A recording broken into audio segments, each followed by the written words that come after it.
ಆದಿತ್ಯ ನಿಂತ್ಕೊಳ್ಳೋ.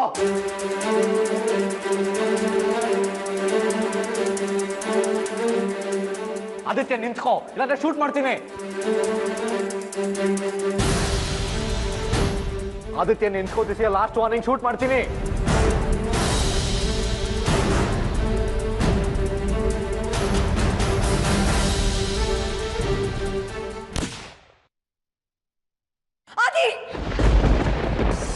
ನೀನು ಅವನಿಗೆ ಶೂಟ್ ಮಾಡೋ ಅಗತ್ಯ ಇರಲಿಲ್ಲ ಕಣೋ. ಇಲ್ಲ ಡ್ಯಾಡ್, ಅವನಿಲ್ಲ. ಅವನು ಏನು ಮಾಡ್ತಿರ್ಲಿಲ್ಲ, ಅವ್ರ ತಾಯಿನ ಕನ್ವಿನ್ಸ್ ಮಾಡೋದಕ್ಕೆ ಟ್ರೈ ಮಾಡ್ತಿದ್ದ ಅಷ್ಟೇ. ನೀನು ದುಡುಕ್ಬಿಟ್ಟೆ. ಇಲ್ಲ ಡ್ಯಾಡ್, ನಾನು ಹೇಳು. ನಿನ್ನ ಮನಸ್ಸಲ್ಲಿ ಆದಿತ್ಯ ಸಾಕ್ಷಿಗೆ ಆಕ್ಸಿಡೆಂಟ್ ಮಾಡ್ದೋ ಅನ್ನೋ ವಿಚಾರ ಕೊರಿತಾ ಇತ್ತು. ನಿನ್ನ ಮನಸ್ಸಲ್ಲಿ ದ್ವೇಷ ಬೆಳೆದಿದೆ. ಆ ದ್ವೇಷನ ತೀರಿಸ್ಕೊಳ್ಳೋದಕ್ಕೆ ಒಂದು ಅವಕಾಶ ಸಿಕ್ತು, ಶೂಟ್ ಮಾಡಿಬಿಟ್ಟೆ ಅಲ್ವಾ? ಬುಲೆಟ್ ಕಾಲಿಗೆ ಬಿತ್ತು, ಗುರಿ ತಪ್ಪಿ ಬೆನ್ನಿಗೆ ಬಿದ್ದಿದ್ರೆ ಆದಿತ್ಯ ಹೋಗ್ಬಿಡ್ತಿದ್ದ ಕಣೋ.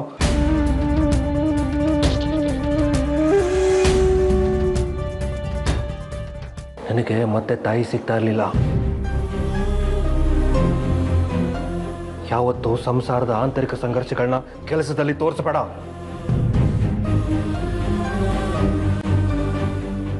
ಆದಿತ್ಯ ರಿಕವರ್ ಆಗ್ತಾನ. ತಪ್ಪು ಮಾಡಿದ್ದಾನೆ ಆದೆ, ಅವನಿಗೆ ಶಿಕ್ಷೆ ಆಗಬೇಕು ಅಂತ ಮನಸ್ಸೇ ಹೇಳ್ತಿದೆ. ಆದರೆ ಸಾವಿನಂತ ಘೋರ ಶಿಕ್ಷೆ ಆಗಬಾರ್ದು ಅಂತಲೂ ಅನ್ನಿಸ್ತಾ ಇದೆ. ಅವನು ಬುದ್ಧಿ ಕಲಿತು ಸರಿ ದಾರಿಗೆ ಬರಬೇಕು. ಅವನು ಸಾಯಬಾರ್ದು.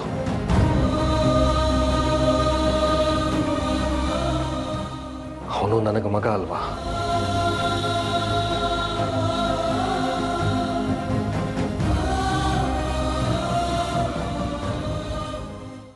ಆದಿತ್ಯ ಓಡ್ಬೇಡ, ನಿಂತ್ಕೋ. ಶೂಟ್ ಮಾಡ್ಬಿಡ್ತೀನಿ, ನಿಂತ್ಕೊಳ್ಳೋ ಅಂತ ಹೇಳ್ತಾ ಇದ್ರು. ಆದಿತ್ಯ ಕೇಳಲೇ ಇಲ್ಲ. ಈ ಕಡೆಯಿಂದ ಸ್ಲೋ ಮೋಷನ್ ಆಗಿ ಓಡ್ತಾನೇ ಇದ್ದಾನೆ. ಆ ಕಡೆಯಿಂದ ಆರ್ತಿ ಮೇಡಮ್ ಅವರು ಸ್ಲೋ ಮೋಷನ್ ಆಗಿ ಹಾಗೆ ಓಡ್ ಬರ್ತಾನೇ ಇದ್ದಾರೆ. ಅವ್ರು ಕೊನೆಯದಾಗ ಹೇಳ್ತಾ ಇದ್ದೀನಿ, ನಿಂತ್ಕೊಳ್ಳೋ ಆದಿತ್ಯ, ನಿಂತ್ಕೋ ಅಂತ ಹೇಳಿ ಡಬಾರ್ ಅಂತ ಶೂಟ್ ಮಾಡಿ ಬಿಟ್ರು ಆರ್ಯ ಅವರು. ಆರ್ತಿ ಮೇಡಮ್ ಶಾಕ್. ಈ ಕಡೆ ನೋಡಿದ್ರೆ ಆದಿತ್ಯನ ಕಾಲಲ್ಲಿ ರಕ್ತ.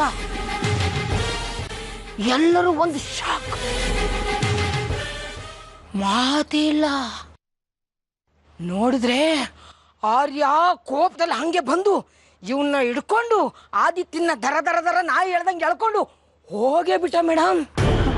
ಅಲ್ಲ ವಿಶಾಲು, ಕಣ್ಣಾರೆ ನೋಡಿರೋರ್ ತರ ಕ್ರಿಕೆಟ್ ಲೈವ್ ಕಾಮೆಂಟ್ರಿ ಕೊಟ್ಟಂಗೆ ಕೊಡ್ತಿದ್ಯಾ? ಹೇಗಿದೆಲ್ಲ? ಹೇಗೆ ಅಂದ್ರೆ ನೋಡ್ದವ್ರು ಹೇಳಿದ್ದು ಮೇಡಮ್. ನೋಡ್ದವ್ರು ಹೇಳಿದ್ರು ಅಂದ್ರೆ ಯಾರು? ಅಯ್ಯೋ, ಸಾಕ್ಷಿನ ಅಡ್ಮಿಟ್ ಮಾಡಿರೋ ಆಸ್ಪತ್ರೆಯಲ್ಲಿ ನಮ್ಮ ಅಕ್ಕನ ಮಗನ್ನ ವಾರ್ಡ್ ಬಾಯ್ ಆಗಿ ಕೆಲ್ಸಕ್ಕೆ ಸೇರಿಸಿದೀನಿ. ಅವನು ಅಲ್ಲೇನೇನು ನಡೀತೋ ಎಲ್ಲ ವಿಷಯನ ಡೀಟೇಲ್ ಆಗಿ ನನ್ಗೆ ಬಂದು ಎಕ್ಸ್ಪ್ಲೈನ್ ಮಾಡ್ತಾನೆ. ಅದನ್ನ ನಾನು ನಿಮ್ಗೆ ಡೀಟೇಲ್ ಆಗಿ ವರದಿ ಒಪ್ಪಿಸ್ಬಿಟ್ಟೆ. ಅದೇನೋ ಸರಿ ವಿಶಾಲು, ಆದ್ರೆ ಆರ್ಯ ಶೂಟ್ ಮಾಡೋದ್ ಮಾಡ್ದ, ಕಾಲಿಗೆ ಮಾಡೋ ಬದಲು ಎದೆಗಾದ್ರೂ ಮಾಡಿದ್ರೆ ಇಷ್ಟೊತ್ತಿಗೆ ಅವನು ಕೊಟ್ಟಕ್ಕಂದಿರೋನು. Just miss. ನಿಮ್ಗೆ ಅವರೆಲ್ಲ ಸತ್ರು ಸಮಾಧಾನ ಆಗೋದಿಲ್ಲ ಅನ್ಸುತ್ತೆ. ಹೌದು ವಿಶಾಲು, ಆ ಸೂರ್ಯನ ಇಡೀ ಫ್ಯಾಮಿಲಿ ನಿರ್ನಾಮ ಆಗೋದನ್ನೇ ನಾನು ಕಾಯ್ತಾ ಇರೋದು. ಇಷ್ಟು ವರ್ಷ ನಾನು ಪಟ್ಟ ಶ್ರಮಕ್ಕೆ, ನನ್ನ ತಾಳ್ಮೆಗೆ ಈಗ ಪ್ರತಿಫಲ ಸಿಗ್ತಾ ಇದೆ. ಸೂರ್ಯನ ಮಕ್ಕಳು ಒಬ್ರನ್ನೊಬ್ರು ಸಾಯಿಸೋದಕ್ಕೆ ರೆಡಿಯಾಗಿದ್ದಾರೆ. ಸದ್ಯದಲ್ಲೇ ಸೂರ್ಯನ ಇಡೀ ಫ್ಯಾಮಿಲಿ ನಿರ್ನಾಮ ಆಗುತ್ತೆ. ಅದನ್ನ ನೋಡಿ ಸಂತೋಷ ಪಡೋದಷ್ಟೇ ನನಗುಳಿದಿರೋ ಮುಂದಿನ ಕೆಲಸ. ನಿಮಗೂ ಅದೇ ತಾನೇ ಬೇಕಾಗಿದ್ದು. ನೀವು ಅಂದ್ಕೊಂಡ ಹಾಗೆ ಎಲ್ಲ ನಡೀತಾ ಇದೆಯಲ್ಲ, ಬಿಡಿ. ಎಲ್ಲ ಕೆಲಸ ಆಗೋಯ್ತು ಅಂತ ಸುಮ್ಮನೆ ಕೂರೋ ಹಾಗಿಲ್ಲ ವಿಶಾಲು. ದಗ ದಗ ಉರಿತಾ ಇರೋ ಬೆಂಕಿಗೆ ಬೂದಿ ಮುಚ್ಕೊಳ್ಳೋದಕ್ಕೆ ಯಾವುದೇ ಕಾರಣಕ್ಕೂ ಬಿಡಬಾರ್ದು. ಪದೇ ಪದೇ ಪದೇ ಪದೇ ಆ ಬೆಂಕಿಗೆ ಗಾಳಿ ಊದ್ತಾ ಇದ್ರೆ ಆ ಬೆಂಕಿ ಇನ್ನೂ ದೊಡ್ಡದಾಗಿ ಪ್ರತಿಯೊಂದನ್ನು ಸುಟ್ಟು ಬೂದಿ ಮಾಡೋದು.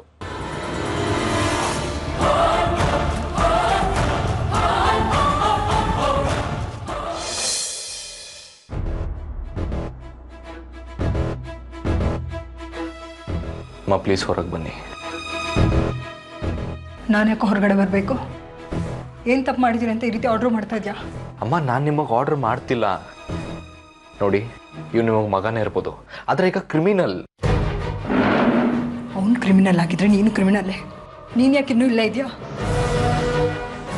ಅಧಿಕಾರ ಇದೆ ಅನ್ನೋ ಮಾತ್ರಕ್ಕೆ ಯಾರನ್ನು ಬೇಕಾದರೂ ಶೂಟ್ ಮಾಡ್ಬೋದು ಅಂತ ಅನ್ಕೊಂಡಿದ್ಯಾ? ಅದು ಅಫೆನ್ಸ್ ಅಲ್ವಾ? ಆದಿತ್ಯ ನನ್ನ ಮಗ ಕಣೋ. ತಾಯಿಯಾಗಿ ಆರೈಕೆ ಮಾಡಬೇಕಾಗಿರೋದು ನನ್ನ ಕರ್ತವ್ಯ. ತಾಯಿ ಕರ್ತವ್ಯನ ಅಡ್ಡಿ ಮಾಡೋ ಹಕ್ಕು ನಿಮ್ಮ ಕಾನೂನಿಗಿದೆಯಾ? ಅದು ಯಾವ ಕಾನೂನು ಅಂತ ಹೇಳು. ಅಮ್ಮ ಪ್ಲೀಸ್, ನಾನು ಹೇಳೋದೊಂದು ಸ್ವಲ್ಪ ಅರ್ಥ ಮಾಡ್ಕೊಳ್ಳಿ. ನೀವಿಲ್ಲಿ ಅವನ ಜೊತೆ ಇರೋ ಹಾಗಿಲ್ಲ. ಅನ್ನೆಸೆಸರಿ ಅದೇನೇ ಬಂದರೂ ನಾನು ಎದುರಿಸ್ತೀನಿ. ನಾನು ಕೇಳೋ ಪ್ರಶ್ನೆಗೆ ಉತ್ತರ ಕೊಡ್ತೀಯಾ? ಆದಿತ್ಯ ನೀನಿಂದ ತಪ್ಪಿಸ್ಕೊಂಡು ಓಡ್ ಬಂದ. ಎಲ್ಲಿಗೋ ಹೋಗ್ತಿದ್ದ ಅವನು? ದೇಶನ ಬಿಟ್ಟು ವಿಮಾನ ಹತ್ತು ಹೋಗ್ತಿದ್ನ? ಅಥವಾ ಅವನಿಗೋಸ್ಕರ ಹೊರಗಡೆ ಕಾರ್ ಕಾಯ್ತಾ ಇದ್ದ? ಯಾಕೋ ನನ್ನ ಶೂಟ್ ಮಾಡಿದೆ? ನಾನು ಅವನ್ನ ಶೂಟ್ ಮಾಡೋಕ್ಕೂ ಮುಂಚೆ ಅವನಿಗೆ ವಾರ್ನ್ ಮಾಡಿದ್ದೆ. ವಾರ್ನಿಂಗ್ ಮನೆ ಹಾಳಾಯ್ತು. ಯಾಕೋ ಅವನನ್ನ ಶೂಟ್ ಮಾಡಿದೆ? ನನಗೆ ಗೊತ್ತಿರ್ಲಿಲ್ವಾ ಅವನ ನನ್ನ ಹತ್ರನೇ ಓಡ್ ಬರ್ತಿದ್ದ ಅಂತ?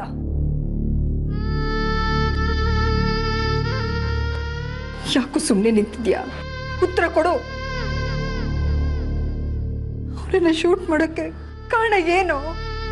ಹಾಗೇನಾ? ಪ್ರತಿ ಬಾರಿ ನಿಮ್ಮ ಇಲಾಖೆಯವರು ವೈಯಕ್ತಿಕ ದ್ವೇಷಕ್ಕೆ ಗುಂಡು ಹಾರಿಸೋದು ಬೇಕು ಅಂತಾನೆ ತನಿಖೆ ಆಗ್ಲಿ ಅಂತ ಅಲ್ವಾ? ತಾಯಾದವಳು ಮಕ್ಕಳು ಭವಿಷ್ಯನ ರೂಪಿಸ್ಬೇಕು, ಅದನ್ನ ಹಾಳು ಮಾಡಬಾರ್ದು.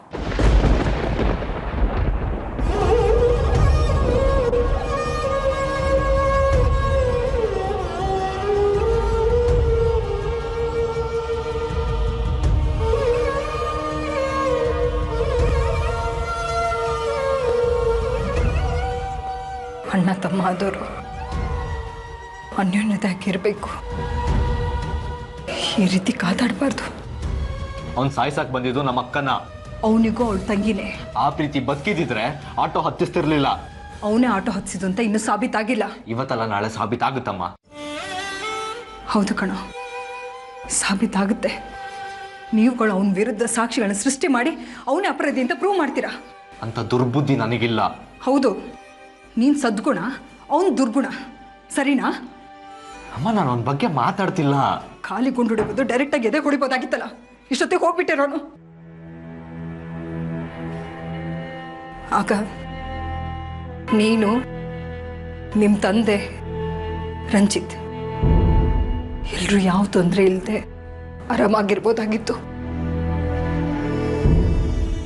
ಆಗ ಆದಿತ್ಯ ಅನ್ನೋ ಅಧ್ಯಾಯನೂ ಮುಗ್ದು ಹೋಗ್ತಾ ಇತ್ತು. ನಾನು ಅವನ ಜೊತೆ ಹೋಗ್ಬಿಡ್ತಾ ಇದ್ದೆ. ಆಗ ನಂದು ಒಂದು ಇಬ್ಬರದು ಕರ್ಮಾಂತಗಳನ್ನ ಮಾಡಿ ಅಸ್ತಿನ ಕರಗಿಸಿ ನೀವೆಲ್ಲರೂ ಹೊಟ್ಟೆ ತುಂಬ ಊಟ ಮಾಡಿ ನಿಟ್ಟುಸಿರನ್ನ ಬಿಡ್ಬೋದಾಗಿತ್ತು. ಅಂದ್ರೆ ನಾವೆಲ್ಲ ಸೇರ್ಕೊಂಡು ಆದಿತ್ಯನ ಮುಗಿಸ್ಬೇಕು ಅಂತಿದ್ದೀರಾ? ಇಷ್ಟೇನಾ ನಮ್ಮನ್ನು ಅರ್ಥ ಮಾಡ್ಕೊಂಡಿದ್ದು? ಅಷ್ಟೇ ಇಲ್ವನೋ ನಮ್ಮ ಯೋಗ್ಯತೆ ಇರೋದು?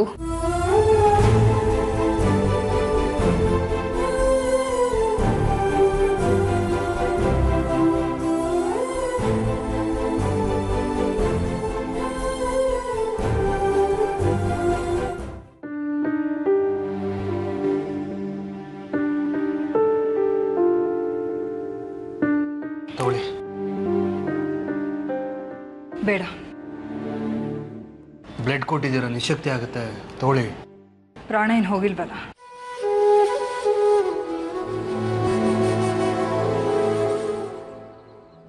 ಹೇಗಿದ್ದಾನೆ ಆದಿತ್ಯ? ಸತ್ತಿಲ್ಲ.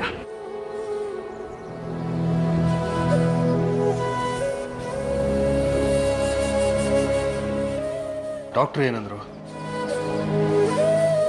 ಅವನ ಕಾಲಿ ನರಕ್ಕೆ ಬಲವಾದ ಪೆಟ್ಟು ಬಿದ್ದಿದೆ ಅಂತ. ಬಹುಶಃ ಜೀವನ ಪೂರ್ತಿ ಕುಣ್ತಾನೆ. ಸ್ವಲ್ಪ ಹುಷಾರಾಗಲಿ, ಬೇರೆ ಡಾಕ್ಟರ್ ಹತ್ರ ಕರ್ಕೊಂಡು ಹೋಗೋಣ. ಜೈಲ್ ಡಾಕ್ಟರ್ ಹತ್ರನ? ಯಾಕೆಂದ್ರೆ ಅವನಿನ್ ಸ್ವಲ್ಪ ಗುಣ ಆಗ್ತಿದ್ದಾನೆ ಅಂತ ಗೊತ್ತಾಗ್ತಿದ್ದ ಹಾಗೆ ಜೈಲಲ್ಲಿ ಕೂರಿಸ್ತಾನಲ್ಲ ನಿಮ್ಮ ಕಿರಿ ಮಗ. ಚೆನ್ನಾಗಿ ಟ್ರೈನಿಂಗ್ ಕೊಟ್ಟಿದ್ದೀರಾ ಆಗದೆ ಇರೋರನ್ನ ಹೇಗೆ ಮಟ್ಟ ಹಾಕ್ಬೇಕು ಅಂತ. ಏನ್ ನಿಮ್ಮ ಮಾತಿನ ಅರ್ಥ? ರಾಜಕೀಯದಲ್ಲಿ ಇದ್ದೀರ 15 ವರ್ಷದಿಂದ, ನಿಮಗೆ ಅರ್ಥ ಆಗಿಲ್ವಾ? ನಾನು ಹೇಳಿದ್ನ ಅವನಿಗೆ ಹೋಗಿ ಶೂಟ್ ಮಾಡು ಅಂತ. ಹೇಳಿಲ್ಲ ಬಾಯ್ಬಿಟ್ಟು.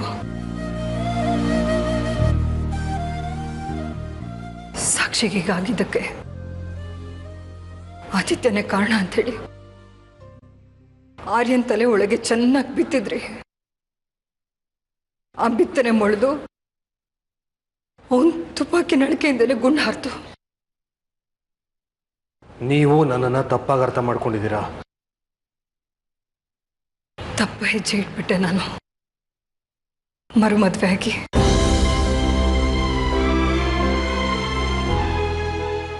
ನನ್ನನ್ನು ಬಿಟ್ಬಿಡ್ಬೇಕು ಅಂತ ತೀರ್ಮಾನ ಮಾಡಿಬಿಟ್ಟಿದ್ದೀರಾ? ಕಾಯ್ತಾ ಇದ್ದೀರೇನೋ ತೊಲಗಿದ್ರೆ ಸಾಕಿವಳು ಅಂತ. ಯಾಕ್ರಿ ಈ ರೀತಿ ಚುಚ್ಚಿ ಚುಚ್ಚಿ ಮಾತಾಡ್ತೀರಾ? ಆರ್ಯಂಗ್ ನಾನು ಬೈದಿದ್ದೀನಿ, ನೀನು ಗುಂಡೊಡ್ದಿದ್ದು ತಪ್ಪು ಅಂತ. ತುಂಬಾ ಒಳ್ಳೆ ಕೆಲಸ ಮಾಡಿದ್ದೀರಾ ನೀವು. ಬೈದಿದ್ದು ಸಾರ್ಥಕ ಆಯ್ತು. ಅಲ್ಲಿ ನೋಡಿ, ಆದಿತ್ಯ ಓಡಾಡ್ತಾ ಇದ್ದಾನೆ ಆರ್ಯಂಗ್ ನೀವು ಬೈದಿದ್ದಕ್ಕೆ. ಅಲ್ಲ ರೀ, ನನ್ನಿಂದ ಇನ್ನೇನು ಮಾಡೋದಕ್ಕೆ ಸಾಧ್ಯ? ನಾನು ನಿಮ್ಮಿಂದ ಏನು ನಿರೀಕ್ಷೆ ಮಾಡ್ತಾ ಇಲ್ಲ. ನೀವು ಯಾಕೆ ಈ ರೀತಿ ಬಿಹೇವ್ ಮಾಡ್ತಾ ಇದ್ದೀರಾ? ಇನ್ನು ಹೇಗಿರ್ಬೇಕು ಅಂತ ಹೇಳ್ಬೇಡಿ. ಯಾಕಂದ್ರೆ ನಾನು ನಿಮ್ಮನ್ನು ನಂಬ್ಕೊಂಡು ಬಂದಿದ್ದೀನಿ. ಯಾವ್ದಾರಿ ಅಂತ ನನಗೂ ತೋಚ್ತಾ ಇಲ್ಲ. ಪ್ಲೀಸ್ ಅರ್ಥ ಮಾಡ್ಕೊಳ್ಳಿ. ಸಾಕ್ಷಿಗೆ ಹೀಗಾಗೋದಕ್ಕೆ ಕಾರಣ ಆದಿತ್ಯ ಆಕ್ಸಿಡೆಂಟ್ ಮಾಡಿದ್ದು ಅಂತ ಹೇಳ್ತಾ ಇದ್ದೀರಾ? ಅವ್ನ ಮುಖ ನೋಡಿದ್ರೆ ಹೇಗ್ರೆ ನೀವು ಡಿಸೈಡ್ ಮಾಡಿದ್ರಿ ಅದು ಆದಿತ್ಯನ ಆಕ್ಸಿಡೆಂಟ್ ಮಾಡಿದ್ದು ಅಂತ? ಆಕ್ಸಿಡೆಂಟ್ ಮಾಡಿದ ವ್ಯಕ್ತಿ ಮುಖ ನಾವು ನೋಡಿಲ್ಲ. ಅದು ಆದಿತ್ಯನ ಆಟೋ ಅಂತ ಮಾತ್ರ ಗೊತ್ತು. ಅಂದಮೇಲೆ ಅವನ ಕಡೆ ಬೆಟ್ ಮಾಡಿ ಹೇಗ್ರಿ ತೋರಿಸ್ತೀರಿ ನೀವು ಅವನೇ ಆಕ್ಸಿಡೆಂಟ್ ಮಾಡಿದ್ದು ಅಂತ? ಆದಿತ್ಯ ಚಿಕ್ಕನಿಂದಾಗ್ಲೂ ಸಾಕ್ಷಿನ ತುಂಬಾ ಪ್ರೀತಿಸ್ತಾನೆ. ಅವಳ ಮೇಲೆ ಪ್ರಾಣನೇ ಇಟ್ಕೊಂಡಿದ್ದಾನೆ. ಹಾಗಿದ್ಮೇಲೆ ಅವಳನ್ನ ಸಾಧಿಸೋಕೆ ಟ್ರೈ ಮಾಡಿದಾರೆ ಅಂತ ಹೇಳ್ತಾ ಇದ್ದೀರಲ್ಲ, ನನ್ನ ಕೈ ನಂಬೋಕ್ಕಾಗ್ತಾ ಇಲ್ಲ. ಆದಿತ್ಯ ಎಲ್ಲಿ ಜೈಲ್ ಪಾಲಾಗ್ತಾನೋ ಅಂತ ಸತ್ಯ ಒಪ್ಕೊಳ್ಳೋದಕ್ಕೆ ಆಗ್ತಿಲ್ಲ ಅಲ್ವಾ ನಿಮ್ಗೆ? ಸಾಕ್ಷಿಗೆ ಆಕ್ಸಿಡೆಂಟ್ ಮಾಡಿದ ಆಟೋ ಬೇರೆ ಯಾರ್ದು ಅಲ್ಲ, ಅದು ಆದಿತ್ಯನ ಆಟೋನೇ. ಮುಖಕ್ಕೆ ಬಟ್ಟೆ ಕಟ್ಕೊಂಡು ಬಂದು ಆಕ್ಸಿಡೆಂಟ್ ಮಾಡಿದ್ದಾನೆ. ಅದನ್ನ ಆಟೋ ಓನರ್ ಸಹ ಹೇಳಿದ್ದಾನೆ. ಕೀ ಅವನ ಹತ್ರನೇ ಇತ್ತು. ಅಂಥದ್ರಲ್ಲಿ ಬೇರೆ ಯಾರೋ ತಗೊಂಡು ಹೋಗೋದಕ್ಕೆ ಹೇಗೆ ಸಾಧ್ಯ?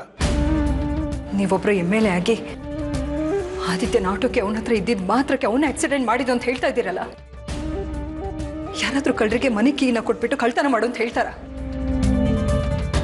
ಬೇರೆ ಕೀಯಿಂದ ಮನೆ ಬೀಗನ ಹೊಡೆದು ಕಳ್ತನ ಮಾಡಲ್ವಾ? ಹಾಗೆ ಆದಿತ್ಯ ಎಲ್ಲೋ ಆಟೋ ನಿಲ್ಸಿ ಹೋಗಿದ್ದ, ಯಾರೋ ಆಟೋನ ತಗೊಂಡೋಗಿ ಈ ರೀತಿ ಕೆಲಸ ಮಾಡಿ ಬಂದಿದ್ದಾರೆ. ನೀವು ಅದನ್ನ ನಂಬ್ತಾ ಇದ್ದೀರಲ್ಲ. ನೋಡಿ ಆರ್ತಿ ಅವರೇ, ವಿಷಯನ ಬೇರೆ ಕಡೆ ತಗೊಂಡೋಗೋ ಪ್ರಯತ್ನ ಮಾಡಬೇಡಿ. ನಾವೇನು ಸುಮ್ಮನೆ ಆಪಾದನೆ ಮಾಡ್ತಿಲ್ಲ. ಹಾಗೆ ಹೇಳೋದಕ್ಕೂ ಕಾರಣ ಇದೆ. ಏನ್ ಕಾರಣ? ಏನ್ ಕಾರಣ ಇದೆ? ಅವತ್ತು ನೀವು ರಂಜಿತ್ನ ಶೋಭಮ್ಮನ ಮನೆ ಕರ್ಕೊಂಡು ಹೋದಾಗ ಆದಿತ್ಯ ರಂಜಿತ್ ಕೊರಳಪಟ್ಟಿ ಹಿಡಿದು ಮನೆಯಿಂದ ಆಚೆಗೆ ಹಾಕಿಲ್ವಾ? ಬೆದರಿಕೆ ಹಾಕಿಲ್ವಾ? ಜೀವನದಲ್ಲಿ ಮರಿಬಾರದು ಅಂತ ಪಾಠ ಕಲಿಸ್ತೀನಿ ಅಂತ ಎಲ್ಲ ಕಡೆ ಹೇಳ್ಕೊಂಬಂದಿದ್ದಾನಲ್ಲ, ಅದು ನಿಮಗೆ ಗೊತ್ತಿಲ್ವಾ?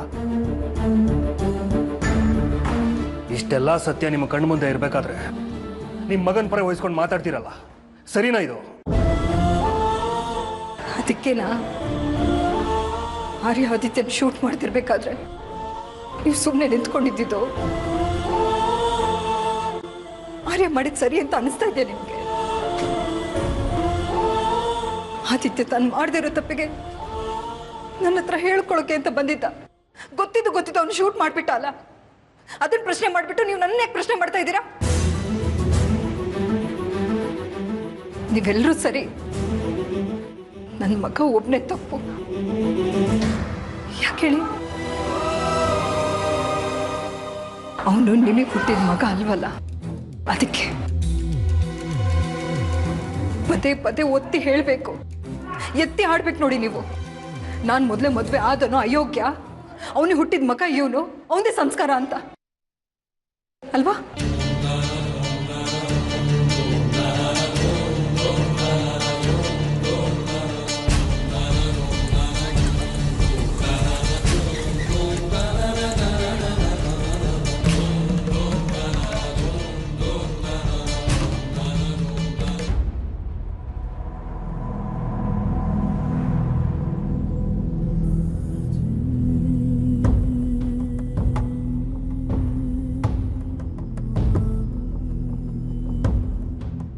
ನೀವು ಯಾಕೆ ಇಲ್ಲಿಗೆ ಬಂದ್ರಿ? ನೀವಿಲ್ಲಿ ಬರೋ ಹಾಗಿಲ್ಲ. ನಾನು ಇವನ ಅಜ್ಜಿ, ನನಗಿಲ್ಲಿರೋ ಹಕ್ಕಿದೆ. ಅದನ್ನು ತಡೆಯೋಕೆ ಯಾರಿಂದನೂ ಸಾಧ್ಯ ಇಲ್ಲ. ಇವನು ನಿಮ್ಮ ಮೊಮ್ಮಗ ಇರಬಹುದು, ಆದರೆ ಈಗ ಕಾನೂನು ವಿಚಾರಣೆಯಲ್ಲಿರೋ ಅಪರಾಧಿ. ನೀವಿಲ್ಲಿ ಬರೋ ಹಾಗಿಲ್ಲ, ಅದು ಕಾನೂನು ವಿರೋಧ ಆಗುತ್ತೆ. So please. ಏನೇ ಆದರೂ ಚಿಂತೆ ಇಲ್ಲ, ನೀನು ಅದೇನು ಮಾಡ್ಕೋತೀಯೋ ಮಾಡ್ಕೋ ಹೋಗು. ಅಜ್ಜಿ ಹೇಳೋ ಮಾತನ್ನ ಕೇಳಿ, ಇಲ್ಲಾಂದ್ರೆ ನಿಮ್ಮ ಮೇಲೆ ಆ್ಯಕ್ಷನ್ ತೊಗೊಳ್ಬೇಕಾಗುತ್ತೆ. ನಿನ್ನ ಆ್ಯಕ್ಷನ್ನು, ನಿನ್ನ ಕಾನೂನು ನನಗೇನು ಮಾಡೋಕ್ಕೂ ಆಗಲ್ಲ ಕಣ. ಅದೇನು ಮಾಡ್ಕೋತೀಯೋ ಮಾಡ್ಕೋ ಹೋಗು. ನೀನು ಇನ್ಸ್ಪೆಕ್ಟರ್ ಆಗೋ ಮೊದಲು ಇವನ ಅಣ್ಣ ಆಗಿದ್ಯಾ ಅನ್ನೋದನ್ನ ಮರ್ತಿದ್ಯಾ? ಮರೆಯೋ ಹಾಗೆ ಮಾಡಿದ್ದು ಯಾರು? ಇವನೇ ತಾನೆ. ನಮ್ಮ ಅಕ್ಕ ಸಾಕ್ಷಿ ಜೀವಂತವಾಗಿದ್ರು, ಜೀವ ಇಲ್ದಿರೋ ಥರ ಹಾಸಿಗೆ ಹಿಡ್ದಿರೋದು ಕಾರಣ ಯಾರು? ಇವನೇ ತಾನೆ. ಇವನನ್ನ ನಾನು ಅಣ್ಣ ಅಂತ ಕರೆಯೋದಾ? ನಾಚಿಕೆ ಆಗತ್ತೆ ನನಗೆ. ನಿನಗೆ ನಾಚಿಕೆ ಆಗ್ಬೋದು ಕಣೋ, ಆದರೆ ನನಗೆ ಹೆಮ್ಮೆ ಆಗತ್ತೆ. ನಮ್ಮ ಆದಿ ಏನೇ ಮಾಡಿದ್ರು ಒಳ್ಳೇದು ಮಾಡ್ತಾನೆ. ಈಗ ಇವನು ತಪ್ಪು ಮಾಡಿದ್ದಾನೆ ಅಂತ ಅನ್ಕೊಂಡಿದ್ಯಲ್ಲ ನೀನು. ಇಂಥ ಸಮಯದಲ್ಲಿ ಇವನು ಯೋಗಕ್ಷೇಮ ನೋಡ್ಕೊಳ್ಳೋದು ಅಜ್ಜಿ, ಅದು ನನ್ನ ಕರ್ತವ್ಯ. ಅಜ್ಜಿ, ನಾನು ಲಾಸ್ಟ್ ಟೈಮ್ ವಾರ್ನ್ ಮಾಡ್ತಿದ್ದೀನಿ, ಪ್ಲೀಸ್ ಇಲ್ಲಿಂದ ಹೊರಟೋಕೆ. ಏನು ಮಾಡ್ತೀಯಾ? ನನ್ನ ಮೊಮ್ಮಗನ ಶೂಟ್ ಮಾಡಿದ ಹಾಗೆ ನನ್ನೂ ಶೂಟ್ ಮಾಡ್ತೀಯಾ? ಮಾಡು.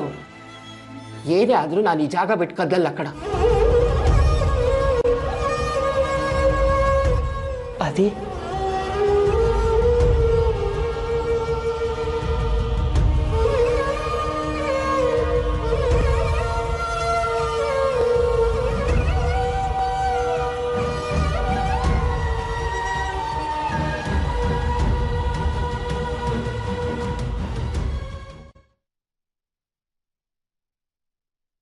ಮತ್ತೆ ಯಾಕೆ ಇಲ್ಲಿ ಒಬ್ಬರೇ ಕೂತ್ಕೊಂಡಿದ್ದೀರಾ? ಬನ್ನಿ ಒಳಗೆ.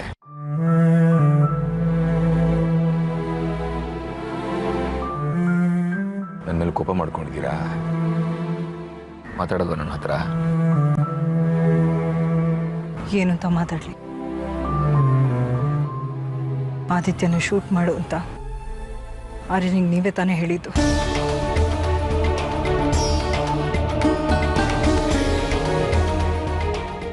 ಸ್ವಲ್ಪ ಹೆಚ್ಚು ಕಡಿಮೆ ಆಗಿದ್ದಿದ್ರು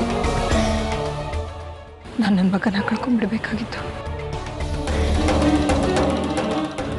ನೀವು ಕಳ್ಕೊಂಡು ಬಿಡ್ತಿದ್ರಿ ಅಷ್ಟೇ, ಆದರೆ ನಾನು ನನ್ನ ಮಗುನ ಕಳ್ಕೊಂಡಾಯ್ತು ಅತ್ತೆ.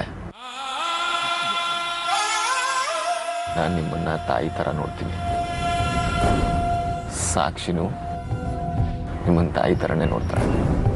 ಆದರೆ ನೀವು ಮಾತ್ರ, ಆದಿತ್ಯ ಮಾತ್ರ ನಿಮ್ಮ ಮಗ ಅನ್ನೋ ಥರ ಮಾತಾಡ್ತಿದ್ದೀರಲ್ಲ, ಸರಿನಾಯ್ತು? ಏನು ಹೇಳ್ತಾ ಇದ್ದೀರಾ ನೀವು? ನಾನು ಭೇದ ಭಾವ ಮಾಡೋ ಥರ ನಡ್ಕೋತಾ ಇದ್ದೀರಾ? ನಿಮ್ಮ ಸಾಕ್ಷಿ ಮೇಲೆ ಆಣೆ ಮಾಡಿ ಹೇಳಿ, ನಾನು ಯಾವತ್ತಾದ್ರೂ ಆ ರೀತಿ ನಡ್ಕೊಂಡಿದ್ದೀರಾ?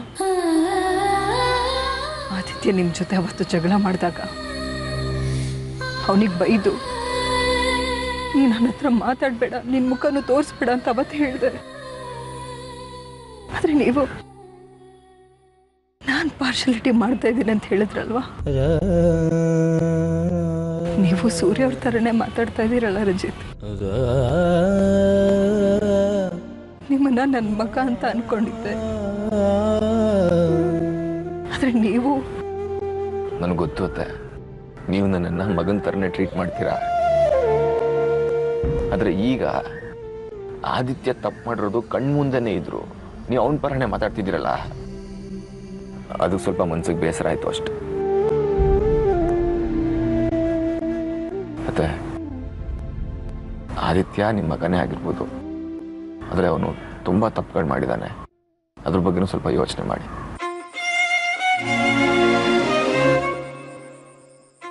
ನಾನು ಸಾಕ್ಷಿನ ಮದುವೆ ಆಗೋದಕ್ಕೂ ಮುಂಚೆ ನನಗೆ ಚಾಕು ಹಾಕಿ ಕೊಲ್ಲೋದಕ್ಕೆ ಬಂದಿದ್ದ ಅವನು. ಅದಾದ್ಮೇಲೆ ಒಂದಲ್ಲ ಒಂದು ಕಾರಣ ಇಟ್ಕೊಂಡು ನಮ್ಮ ಮೇಲೆ ಕೋಪ ಮಾಡಿಕೊಂಡು ಜಗಳ ಮಾಡ್ತಾನೆ ಬಂದ. ಅಷ್ಟು ಸಾಲದು ಅಂತ ತನ್ನ ತಂಗಿ ಅಂತ ನೋಡಿದೆ ಸಾಕ್ಷಿಗೆ ಆಕ್ಸಿಡೆಂಟ್ ಮಾಡಿ ಸಾಯಿಸೋದಕ್ಕೆ ಬಂದಿದ್ದ ಅವನು. ಇಷ್ಟೆಲ್ಲ ತಪ್ಪು ಮಾಡಿದವನಿಗೆ ಶಿಕ್ಷೆ ಆಗೋದು ಬೇಡ ಅಂತ ಇದ್ದೀರಾ ನೀವು? ಇಲ್ಲಿ ಯಾರು ಸರಿ ತಪ್ಪು ಅನ್ನೋದು ಮುಖ್ಯ ಅಲ್ಲ ರಂಜಿತ್. ಹಾಗಂತ ಆದಿತ್ಯಂಗೆ ಶಿಕ್ಷೆ ಆಗ್ಬಾರ್ದು ಅಂತ ನಾನು ಹೇಳ್ತಾ ಇಲ್ಲ. ಆ ಅಕಸ್ಮಾತ್ ಒಂದು ತಪ್ಪು ಮಾಡಿದ್ದೆ ಆಗಿದ್ರೆ ಆ ದೇವ್ರ ಅವನಿಗೆ ಶಿಕ್ಷೆ ಕೊಡ್ತಾನೆ. ಆದ್ರೆ ನೀವುಗಳು ಮಾಡಿದ್ದೇನು? ಕೋರ್ಟ್ ಅವನಿಗೆ ಶಿಕ್ಷೆ ಕೊಡುತ್ತೆ ಅಂತ ಗೊತ್ತಿದ್ದು, ಅವನ ಮೇಲೆ ಕೇಸ್ ನಡೀತಾ ಇದೆ ಅಂತ ಗೊತ್ತಿದ್ದು, ಅವನ ಶೂಟ್ ಮಾಡೋ ಅಗತ್ಯ ಇತ್ತ? ಮತ್ತೆ ಅವನು ಹಾಸ್ಪಿಟ್ಲಿಗೆ ಬಂದಾಗ ತುಂಬಾ ಫ್ರಸ್ಟ್ರೇಟ್ ಆಗಿದ್ದ, ಹುಚ್ಚುಚ್ಚುನ್ ಥರ ಆಡ್ತಿದ್ದ ಅವನು. ಎಲ್ಲಿ ನಮ್ಗಳ ಮೇಲೆ ಅಟ್ಯಾಕ್ ಮಾಡ್ತಾನೋ ಅನ್ನೋ ಭಯಕ್ಕೆ ಆರ್ಯ ಶೂಟ್ ಮಾಡ್ದ ಅಷ್ಟೇ. ಹೌದು, ನಾನು ನನ್ನ ಮಗ ನಿಮ್ಮ ಕಣ್ಣಿಗೆ ಹುಚ್ಚರ ಥರ ಕಾಣಿಸ್ತಾ ಇದ್ದೀವಿ ಅಲ್ಲ? ಸರಿ ಬಿಡಿ, ನನ್ನ ಮಗ ನಿಮ್ಮೆಲ್ಲರೂ ದೃಷ್ಟಿಲಿ ಕೊಲೆಗಾರ, ನೀವೆಲ್ಲರೂ ಸಭ್ಯಸ್ಥರು. ನಿಮ್ಮ ಜೊತೆ ಅವನಿರೋದು ಒಳ್ಳೇದಲ್ಲ. ಅದಕ್ಕೆ ನಾನು ತೀರ್ಮಾನಕ್ಕೆ ಬಂದಿದ್ದೀನಿ. ನಾನು ನನ್ನ ಮಗ ಎಲ್ಲಾದ್ರೂ ದೂರ ಹೊರಟೋಗ್ತೀವಿ. ಆಗ ನೀವೆಲ್ಲರೂ ಸಂತೋಷವಾಗಿ ನೆಮ್ಮದಿಯಾಗಿರ್ಬೋದು. ನಿಮ್ಮೆಲ್ರಿಗೂ ಅಷ್ಟೇ ತಾನೇ ಬೇಕಾಗಿರೋದು. ಮತ್ತೆ